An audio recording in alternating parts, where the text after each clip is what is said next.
manatee was spotted this week in was it the Lafayette portion of the Elizabeth River? When's the last time y'all have had something like this, like a manatee come through? And what's this kind of mean overall, the big picture?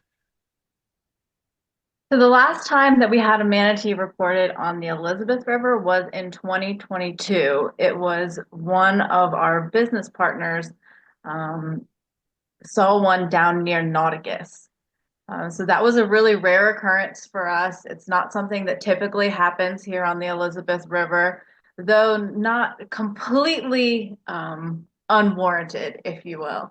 So manatees are a threatened species. They're often in Florida throughout the winter time. In the summer, as the water warms up and down the coast, they expand their range, typically as far north as North Carolina, out to Louisiana, but every now and then they'll go a little farther north. So, like in 2022, when we had that manatee here on the Elizabeth River, they've been spotted as far north as Massachusetts.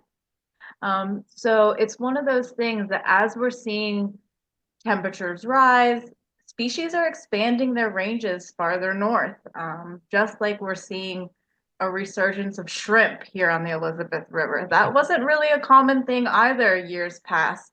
I But as usually think water North quality, Carolina shrimp, so it just caught my eye just a little exactly, bit. Yeah. exactly. But here they are on the Elizabeth River. It's commonplace now. Even off the coast, they're getting permits now to commercially fish shrimp. So as water warms, we're going to be seeing more species expanding that northern range.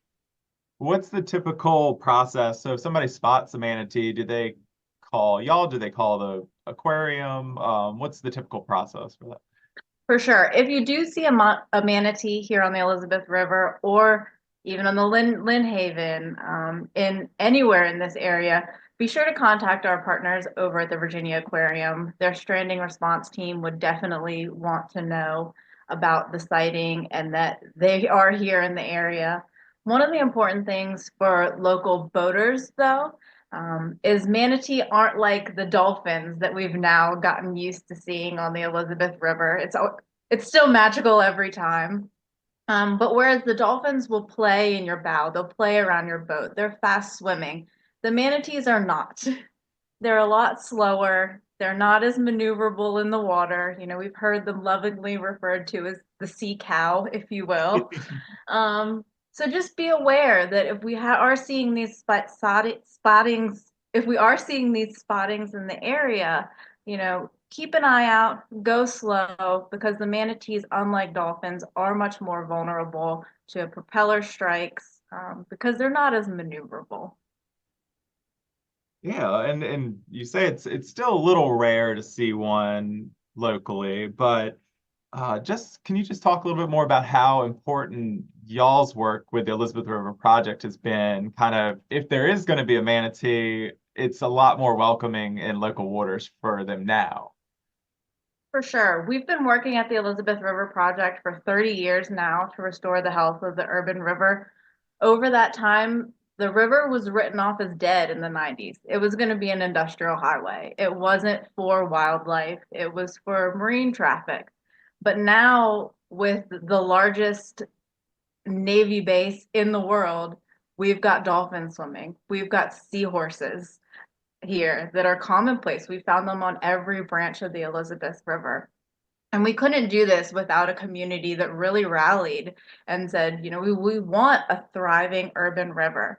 So one of the things that we've been doing since 2001, we launched our Riverstar Homes program. That's a homeowner-based pledge program, where you do things like reduce your fertilizer use, scoop up your pet waste, all things that reduce harmful bacteria in the water, excess nutrients in the water. So we're not seeing those algal blooms on the Lafayette that we saw decades ago that were commonplace. And we're seeing this resurgence of life coming along with that. And one of the things that we've done along the Elizabeth River as well is restore a lot of our fringe wetlands. So manatees are herbivores. They like to munch on underwater grasses. One of the cool things about the Elizabeth River is while We have never historically had underwater grasses. That's just not something that's part of the habitat here, like you'll see up on the eastern shore. But this manatee that we got the video of, he looked like he was up on one of those fringe marshes. He or she was up on one of those fringe marshes. So he's could have been munching on that our native Spartina grass. They'll also eat that, but no underwater grasses to be found here on the Elizabeth. And one of the reasons we focused our restoration efforts on those fringe marsh habitats. That's cool. So it's just a little different from what they're usually eating, but it's pretty good. Good enough. Yeah. Yeah, they've been known, while I said they're typically herbivores, they will munch on some crustaceans as well. So who knows, might be doing a little crabbing on the Elizabeth River as well.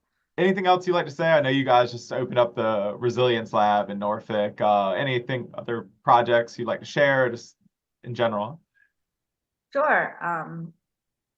So at the Elizabeth River Project, we just opened our Ryan Resilience Lab this past weekend. It was an amazing event. So many from the community came out, but you haven't had a chance to visit the facility. We've got a ton of amazing programs upcoming this summer, starting with a free kids fishing day this Saturday. So we love to get the community out, experiencing their home river, because that's the only way that we can care about it is if we build that relationship with the river. Awesome. Casey, really appreciate you.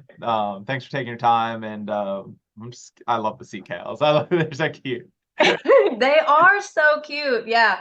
And interestingly, so I have a verified report also this past weekend because I shared the picture of the one on the Lafayette.